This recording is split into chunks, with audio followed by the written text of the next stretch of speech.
નમસ્કાર મિત્રો, અમારા નવા વિડીયોમાં આપ સૌનું હાર્દિક સ્વાગત છે. મિત્રો, આજે આપણે વાત કરીશું સત્ય ઘટના. આ ઘટનાને 17 વર્ષ થયા, પણ ડૉક્ટર મહેતાને એવું લાગે છે જાણે 17 મિનિટ જ થઈ હોય.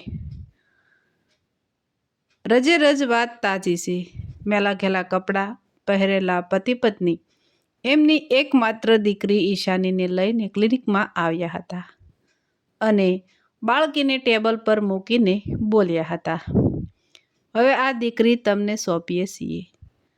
ઘણા બધા દવાખાના ફરી વળ્યા, એકનું એક નિદાન અને એકની એક દવા. દીકરી સાજી થતી ન હતી. કોઈએ કહ્યું કે ડૉક્ટર મહેતા પાસે જાઓ. મહેતા સાહેબ ડૉક્ટર નથી, પણ ભગવાન છે. એમના હાથમાં જસ રેખા છે, એટલે તમારી પાસે આવ્યા છીએ. એમના હાથમાં જસ રેખા છે, એટલે તમારી પાસે આવ્યા છીએ. હવે આ દીકરીને મરવા દેવી કે જીવવાળી દેવી એ તમારે જોવાનું છે. વાત તો સાચી હતી. ડૉક્ટર મહેતા વિશે લોકોમાં જામેલી ખ્યાતિ એ અફવા નહીં પણ હકીકત હતી. તેઓ એક હોશિયાર પીડિયાટ્રિશિયન તો ખરા જ, પરંતુ સાથે સાથે સાચા અર્થમાં માણસ પણ હતા. લોકો એમને ભગવાન માનતા હતા, પણ ડૉક્ટર મહેતા ભગવાનમાં માનતા હતા.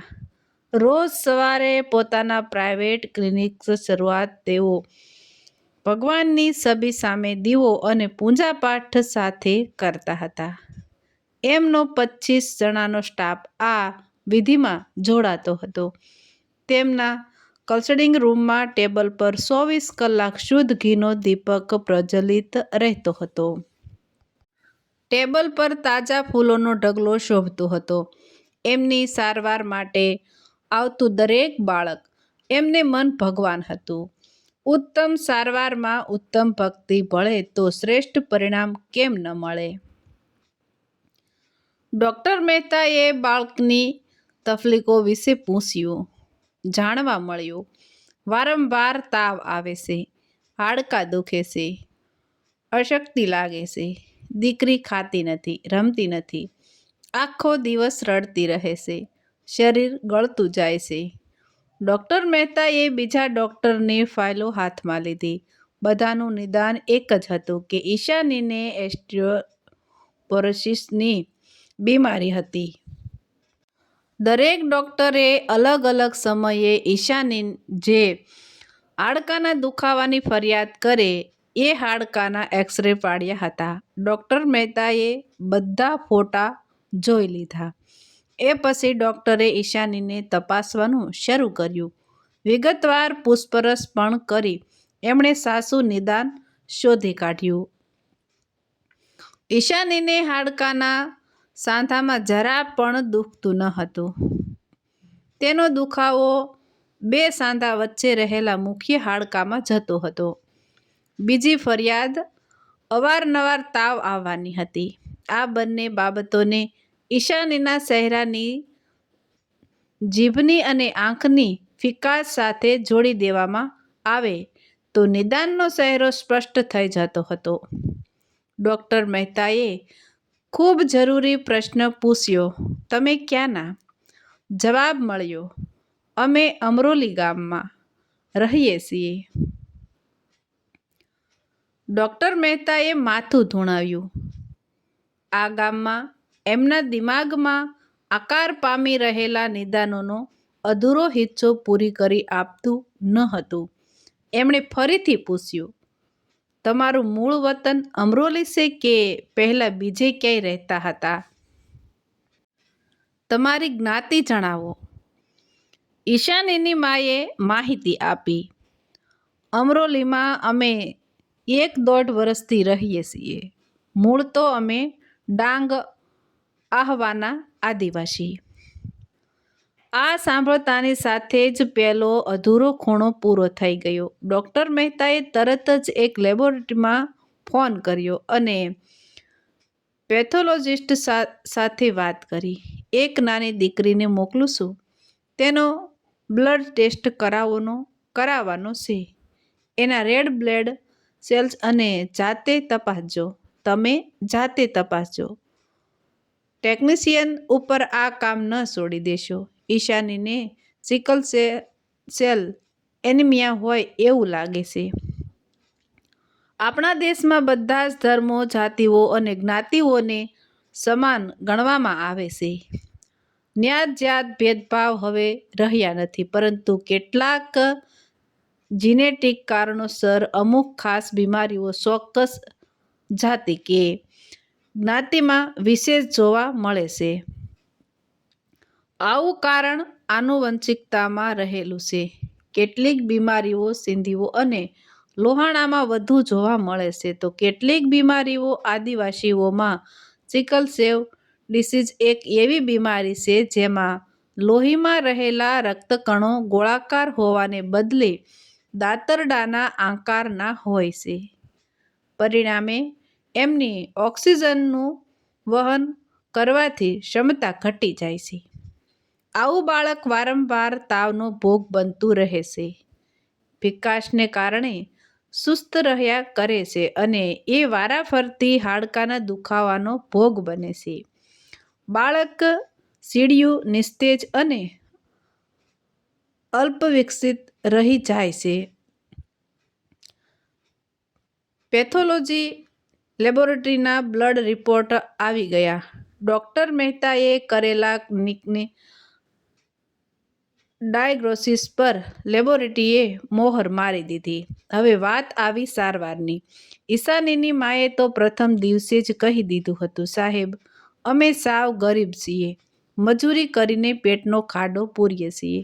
તમારી પૂરી ફી તો અમે નહીં ચૂકવી શકીએ, પણ વધુ મહેનત કરીને જેટલું કમાઈશું એટલું તમને. ડોક્ટર મહેતાએ એ દિવસે જ નક્કી કરી લીધું હતું કે આવા ગરીબ પતિ પત્ની પાસેથી ફી ન લેવાય.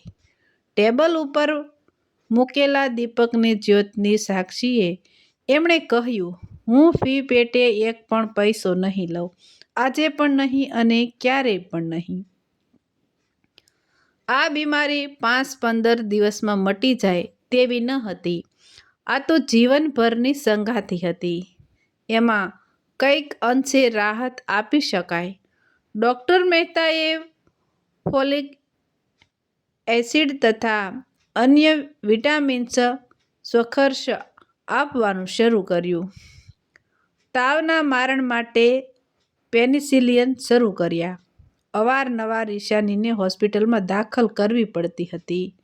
એના પૈસા પણ ડોક્ટર મહેતાએ ક્યારેય સ્વીકાર્યા નહીં. ભારતના સાવ છેવાડાના પરિવારની કહી શકાય એવી 7 ક્લાસ છોકરીને ફર્સ્ટ ક્લાસ ટ્રીટમેન્ટ મળવા લાગી. આજે આ ઘટનાને 17 વર્ષ થવા આવ્યા. ઈશાની હવે 20 વર્ષની થઈ ગઈ છે. એનું ગ્રેજ્યુએશન પૂરું કરવાની તૈયારીમાં છે. એના મા બાપ આટલી સારી માવજતના બદલામાં શું આપી શકતા હશે, એની કલ્પના કરો. જેટલી વાર મા બાપ ઈશાનીને લઈને સારવાર આવ્યા છે, એટલી વાર એ ગરીબ દંપતીએ ડોક્ટર મહેતાના પગ આગળ ઝૂકીને આંસુનો અભિષેક કર્યો છે. એક એક આંસુનું મૂલ્ય હજારો રૂપિયા માની શકાય. ઈશાનીને મળતા એકાદ રૂપિયા જેટલા પોકેટ મનીમાંથી દર મહિને અડધી રકમ બચાવીને એ દીકરી પોતાના જીવનદાતા ડોક્ટર માટે કોઈને કોઈ ભેટ લાવતી રહી છે. ક્યારેક કોઈ સોફ્ટ ટોય, ક્યારેક નાનકડો વોલપીસ, તો ક્યારેક ગુલાબના ફૂલો. એણે આપેલી દરેક ગિફ્ટ ડોક્ટર મહેતાએ પોતાના ડ્રોઈંગ રૂમમાં અને બેડરૂમમાં સુંદર જગ્યાએ સાચવી રાખી છે.